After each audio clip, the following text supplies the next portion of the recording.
राम जय। प्रणवं पवन कुमार खलबन पावक ज्ञान घन जासु हृदय आगार बसहि राम सर चापधर। अर्थात मैं पवन कुमार श्री हनुमान जी को प्रणाम करता हूँ, जो दुष्ट रूपी वन को भस्म करने के लिए अग्नि स्वरूप हैं, जो ज्ञान की घन मूर्ति है और जिनके हृदय रूपी भवन में धनुष बाण धारण किए प्रभु श्री राम जी निवास करते हैं। नमस्कार दोस्तों, स्वागत है आप सभी का आपके अपने ही चैनल, आपके अपने ही परिवार हनुमान से परिवार में। आशा करते हैं कि हमारे भक्तराज हनुमान के परम प्रभु श्री राम जी, बाबा हनुमान और बाबा नीमकरोली महाराज जी आप सभी भक्तों पर असीम कृपा सदैव बनाए रखें। दोस्तों, हनुमान को माता सीता और प्रभु श्री राम जी के द्वारा भक्तराज की उपाधि से नवाजा गया। भक्तराज अर्थात भक्तों के राजा।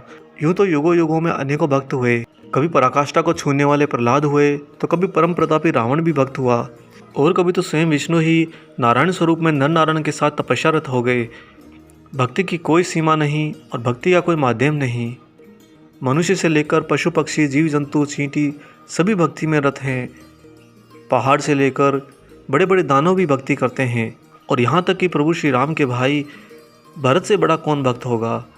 लेकिन फिर भी इन सारे भक्तों में हनुमान को भक्तराज कहा गया है। हम आज से आपके लिए भक्तराज हनुमान की एक पूरी सीरीज़ लेकर आने वाले हैं, जिसमें आपको हनुमान जी की लीलाएं, उनका अस्तित्व, उनके ज्ञान, उनकी प्रेरणा, उनकी पूजा विधि आदि अनेकों बहुत ही महत्वपूर्ण जानकारियां आने वाले समय में आपको प्राप्त होती रहेंगी।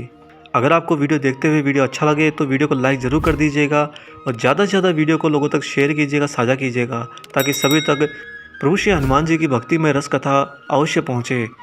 और जो लोग नए हैं जुड़िए हमारे परिवार से और चैनल को सब्सक्राइब कर लीजिए। दोस्तों, शुभारंभ करते हैं युगों युगों पहले से प्रभु श्री राम जी के आने के। यह वो समय था जब भगवान शंकर भगवती सती के साथ में कैलाश के सर्वोत्तम शिखर पर विराजमान थे। भगवान शंकर की क्या ही महिमा। घट की घनी छाया में उनके कपूर के समान धवल शरीर पर भूरे रंग की जटाएं बिखरी हुई थी। हाथ में रुद्राक्ष की माला, गले में सरपंग, और सामने ही नंदी बैठा हुआ था। शिव के सहचर अनुचर वहाँ से कुछ दूर परस्पर अनेकों प्रकार की क्रीड़ाएं कर रहे थे। उनके सिर पर चंद्रमा और गंगा की अमृत धारा रहने के कारण तीसरे नेत्र की विषम ज्वाला शांत हो रखी थी, और साथ ही शिव के ललाट का भस्म बड़ा ही सुहावना मालूम पड़ता था। ऐसे में एकाएक राम राम कहते हुए उन्होंने अपनी समाधि भंग करी। उस दिन सती ने देखा कि भगवान शंकर एक अपूर्व भाव से उनकी ओर देख रहे हैं, ऐसा भाव जिसे सती माता ने कभी शंकर में नहीं पाया। अतः वे हाथ जोड़कर सामने खड़ी हो गई और बड़े ही विनय के साथ उनसे बोली, हे स्वामी, इस समय मैं आपकी क्या सेवा करूं? या क्या आप मुझसे कुछ कहना चाहते हैं? क्योंकि आपकी मुखाकृति से ऐसा ही प्रतीत होता है। भगवान शंकर मुस्कुराए और बोले, हे प्रिय, आज मेरे मन में एक बड़ा ही शुभ संकल्प उठ रहा है। मैं सोच रहा हूँ कि जिनका निरंतर मैं ध्यान किया करता हूँ, जिनके नाम को रट रट कर मैं गदगद होया रहता हूँ, और जिनके वास्तविक स्वरूप का स्मरण करके मैं समाधिस्थ हो जाता हूँ, वही मेरे प्रभु अब अवतरण लेने वाले हैं और अवतरण धारण कर इस संसार में आने वाले हैं। साथ ही सभी अन्य देवता उनके साथ अवतार लेकर उनकी सेवा में रहेंगे। जब अन्य देवताओं को उनकी सेवा करने का सुयोग प्राप्त हो रहा है, तो मैं ही क्यों वंचित रहूं? मैं भी वहां चलूं और उनकी सेवा करके युग युग की अपनी लालसा को पूर्ण करूं, और इस तरह अपने अस्तित्व को सफल करूं।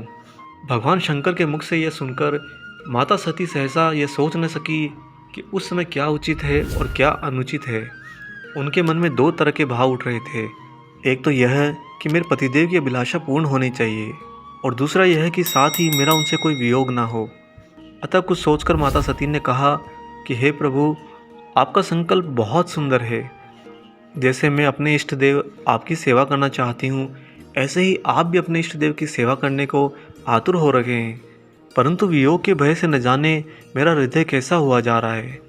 आप कृपा करके मुझे ऐसी शक्ति दें कि मेरा हृदय आपके ही सुख में अपने सुख को मानने लगे। और साथ ही एक बात और है कि आपके प्रभु का अवतरण रावण को मारने के लिए हो रहा है, जबकि रावण तो आपका ही परम भक्त है। उसने तो आपके सामने अपने शीश तक चढ़ाए हैं। ऐसी स्थिति में भला आप कैसे अपने प्रभु के कार्य में सहायता कर पाएंगे? भगवान शंकर यह सुनकर हंसने लगे। उन्होंने कहा कि देवी, तुम तो बहुत ही भोली हो। इसमें वियोग जैसी कोई बात ही नहीं है। मैं एक रूप में अवतरित होकर उनकी सेवा करूंगा और एक रूप में तुम्हारे साथ रहकर उनकी लीला दिखाऊंगा, और समय समय पर जाकर उनकी स्तुति किया करूँगा। और रही तुम्हारी दूसरी बात, तो रावण ने जहाँ मेरी एक और भक्ति करी है, वहीं उसने मेरे एक अंश की अवहेलना भी करी है। तुम तो ये भली बात ही जानती हो कि मैं 11 स्वरूपों में विद्वान हूँ। अतः उसने जब अपने 10 शीश चढ़ाकर मेरी पूजा करी, तब उसने मेरे एक अंश को बिना पूजा किए ही छोड़ दिया। अब मैं उसी अंश के रूप में उससे युद्ध कर सकता हूँ और अपने प्रभु के कार्य में सहयोग कर सकता हूँ। इसके लिए मैंने वायुदेव के सहयोग के द्वारा माता अंजनी के गर्भ में अवतार लेने का निश्चय किया है। अब कहो सती, अब तो तुम्हारे मन में कोई दुख नहीं है ना? यह सुनकर भगवती माता अति प्रसन्न हुई। इसके आगे क्या हुआ, क्या प्रभु शंकर ने लीला रची और कैसे प्रभु श्री राम के सहयोग में उनका कार्य बढ़ा और भक्तराज हनुमान कहाँ प्रकट हुए, आने वाले सारे वीडियो के सीरीज़ में आप जान पाएंगे। आशा करते हैं दोस्तों आज का ये वीडियो आपको पसंद आया हो। वीडियो अगर अच्छा लगा है तो जाते जाते इसे लाइक ज़रूर कर दीजिएगा और जो लोग हमारे चैनल पर नए हैं चैनल को सब्सक्राइब कर लीजिए। मिलेंगे बहुत जल्दी ही एक और ऐसे ही शुभ अंक के साथ। तब तक अपना और अपने माता पिता का संपूर्ण ख्याल रखिए और परम प्रभु श्री राम जी का निरंतर गुणगान करते हुए बाबा हनुमान और बाबा नीम करोली महाराज जी की निस्वार्थ होकर सेवा करते रहिए। जय सिया राम।